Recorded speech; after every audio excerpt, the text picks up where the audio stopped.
Warahmatullahi taala wabarakatuh. Alhamdulillah di kesempatan pagi hari ini kami kelompok 4 dalam pembelajaran praktikum IPA di SD akan mempraktekkan tentang masalah ekosistem darat, yaitu dari beberapa komponen-komponen ekosistem alami dan ekosistem buatan, yang terdiri kelompok 4 saya sendiri ABD Halim dan saudari saya di sebelah kiri saya Ayu Wandira, dan juga ada teman saya Muhammad Afianto dan saudari saya Ibu Tausiah dan juga Ibu Aryanti Dewi. Mari teman-teman kita pantau bersama-sama dalam praktek ekosistem darat ini. Apa itu ekosistem? Ekosistem merupakan suatu sistem yang terbentuk karena adanya hubungan timbal balik antara makhluk hidup dengan lingkungan hidup, dan di antara keduanya tidak dapat terpisahkan. Ekosistem terdiri dari komponen biotik dan komponen abiotik.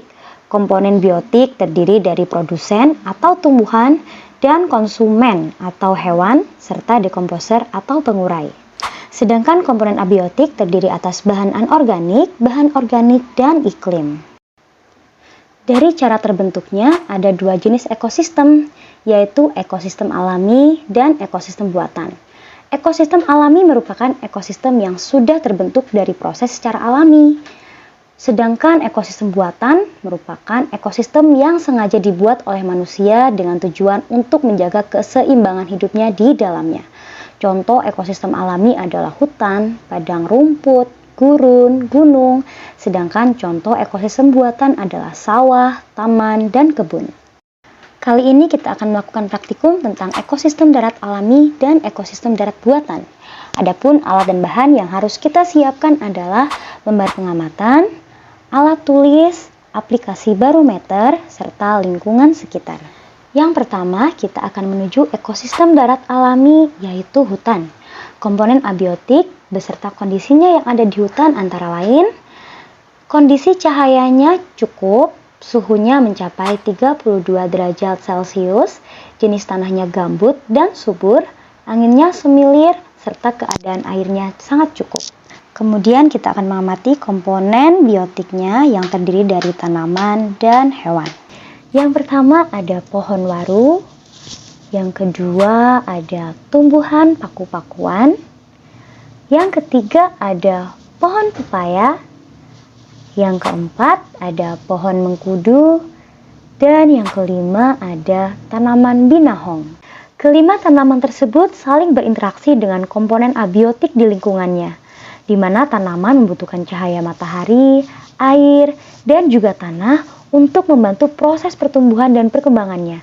Selain itu, dalam beberapa tanaman juga membutuhkan hewan yang dapat membantu proses penyerbukan.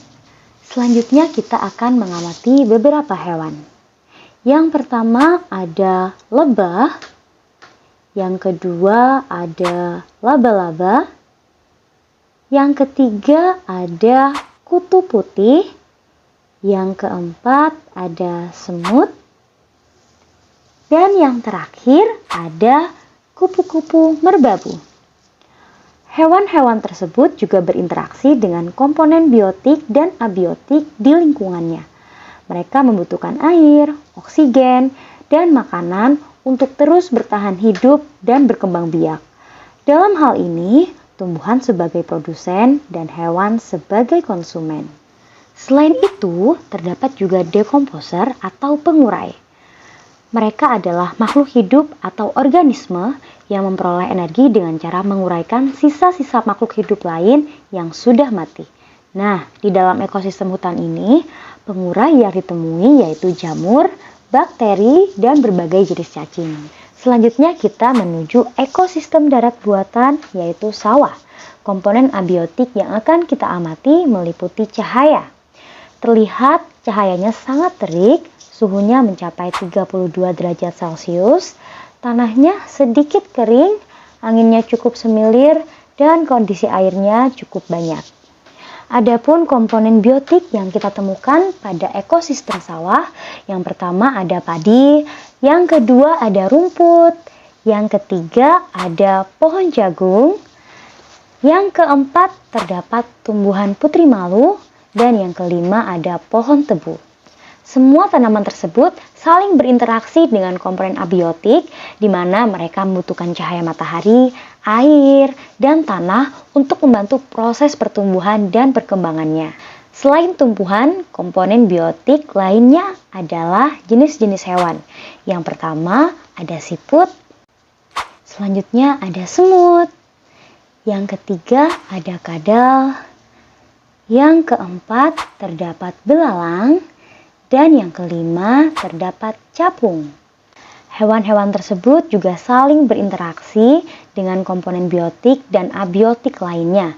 Mereka membutuhkan air, oksigen, dan makanan untuk terus bertahan hidup. Adapun dekomposer atau pengurai yang ditemukan di ekosistem sawah adalah jamur dan cacing. Berikut adalah tabel hasil pengamatan komponen abiotik dan biotik ekosistem darat alami dan ekosistem darat buatan.